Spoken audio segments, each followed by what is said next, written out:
ಸಂವಿಧಾನದ ಬಗ್ಗೆ ಸ್ವಲ್ಪನೂ ನಾಲೆಜ್ ಇಲ್ಲದಂಥ ನಮ್ಮ ರಾಜ್ಯಪಾಲರನ್ನ ನಮ್ಮ ರಾಜ್ಯಕ್ಕೆ ದುರದೃಷ್ಟಶತಕವಾಗಿ ಬಂದಿದ್ದಾರೆ ಅಂತ ಹೇಳ್ಕೊಳ್ಳೋದಕ್ಕೆ ಇಷ್ಟಪಡ್ತೀನಿ.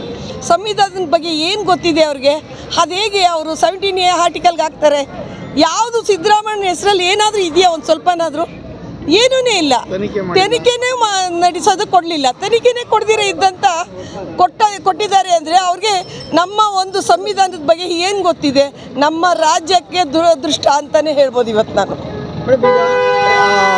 ಈಗ ಬೇರೆ ಪಕ್ಷದಲ್ಲಿ ಎಲ್ಲ ಎಷ್ಟೋ ನಾಯಕರುಗಳಿದ್ದಾರೆ, ಅವ್ರ ಬಗ್ಗೆ ಯಾಕೆ ತಗೊಂಡಿಲ್ಲ ಅಂತ ಏನು ಹೇಳ್ತೀರಾ?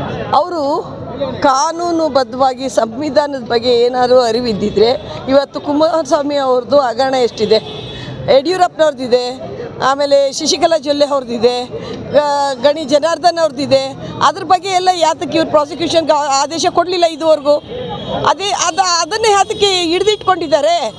ಏನು ತಿರುಳೇ ಇಲ್ದಿರ ಎಲ್ಲಾದರೂ ಒಂದು ಡಾಟಷ್ಟು ಸಿದ್ದರಾಮಣ್ಣವ್ರದ್ದು ಒಂದು ಸಹ ಇಲ್ಲದೆ ಇದ್ದಂಥ ಕಡೆ ಅದನ್ನು ಎತ್ತಿಡಿದು ಮಾಡ್ತಾ ಇದ್ದಾರೆ ಅಂದರೆ ಇದು ರಾಜಕೀಯ ಹುನ್ನಾರ ಅಲ್ವಾ?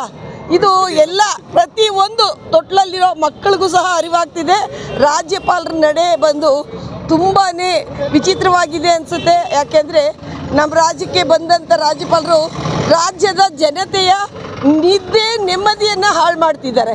ಯಾಕೆಂದರೆ 5 ಗ್ಯಾರಂಟಿಗಳನ್ನ ನಮ್ಮ ರಾಜ್ಯ ಹಸಿವು ಮುಕ್ತ ರಾಜ್ಯ ಮಾಡಬೇಕು, ಹೆಣ್ಣುಮಕ್ಕಳು ಎಲ್ಲ ರೀತಿಯಲ್ಲೂ ಎಲ್ಲ ಕಡೆ ಓಡಾಡುವಂಥವ್ರು ಆಗಬೇಕು, ವಿದ್ಯಾಸಿರಿ ಎಲ್ಲ ಒಂದು 5 ಗ್ಯಾರಂಟಿಗಳನ್ನ ಕೊಟ್ಟಂಥ ಮುಖ್ಯಮಂತ್ರಿ ಯಾವ ರಾಜ್ಯದಲ್ಲಿಲ್ಲ. ಅಂಥ ಒಂದು ಮುಖ್ಯಮಂತ್ರಿ ನಮ್ಮ ರಾಜ್ಯದಲ್ಲಿ ಸಿಕ್ಕಿರೋದೇ ನಮ್ಮ ಭಾಗ್ಯ. ಅದನ್ನು ಉಳಿಸ್ಕೊಂಡು ಹೋಗೋದು ಇವ್ರು ಏನಾಗ್ತಿದ್ದಾರೆ ಅಂದರೆ ಮೇಲೆ ನಮ್ಮ BJPಯ ಕೈಗೊಂಬೆ ಆಗಿ ಕರ್ನಾಟಕನ ಆಡಿಸೋದಕ್ಕೆ ಅಂತ ಹೊರಟಿದ್ದಾರೆ. ಖಂಡಿತ ಇದು ಸಾಧ್ಯವಿಲ್ಲ, ಸಾಧ್ಯವಾಗೋದು ಇಲ್ಲ. ಪ್ರತಿಯೊಂದು ಕರ್ನಾಟಕದ ಪ್ರತಿ ಪ್ರಜೆಯೂ ಇದರ ವಿರುದ್ಧ ತಿರುಗಿ ಬೀಳ್ತಾರೆ ಅಂತ ಹೇಳೋದಕ್ಕೆ ಇಷ್ಟಪಡ್ತೀನಿ ನಾನು. ಈಗ ಫ್ರೀಡಮ್ ಪಾರ್ಕ್ದಲ್ಲಿ ಸಾವಿರಾರು ಸಂಖ್ಯೆ ಲಕ್ಷಾಂತರ ಸಂಖ್ಯೆಯಲ್ಲಿ ಈ ಥರ ನಿರ್ಧಾರ ರಾಜ್ಯಪಾಲರು ವಾಪಸ್ ಕೈಗೊಂಡಿಲ್ಲ ಅಂದರೆ ಮತ್ತೆ ಯಾವ ಥರ ಪ್ರತಿಭಟನೆ? ಉಗ್ರವಾಗಿ ನಾವು ಇವತ್ತು ಅವ್ರಿಗೆ ಈ ಹಿಂದೆನೂ ಸಹ ನಾವು ಹಲವು ಬಾಗೆ ಅವ್ರಿಗೆ ಮನವಿ ಮಾಡಿದ್ವಿ, ಅವ್ರಿಗೆ ಮಾಹಿತಿ ತಲುಪಿಸಿದ್ದೀವಿ. ಆದರೂ ಸಹ ಅವ್ರ ನಡೆ ಯಾಕೆ ಕುಮಾರಸ್ವಾಮಿ ಅವ್ರದ್ದನ್ನು ಅವ್ರು ಕೊಡಲಿಲ್ಲ, ಯಾಕೆ ಯಡಿಯೂರಪ್ಪನವ್ರದ್ದು ಕೊಡಲಿಲ್ಲ?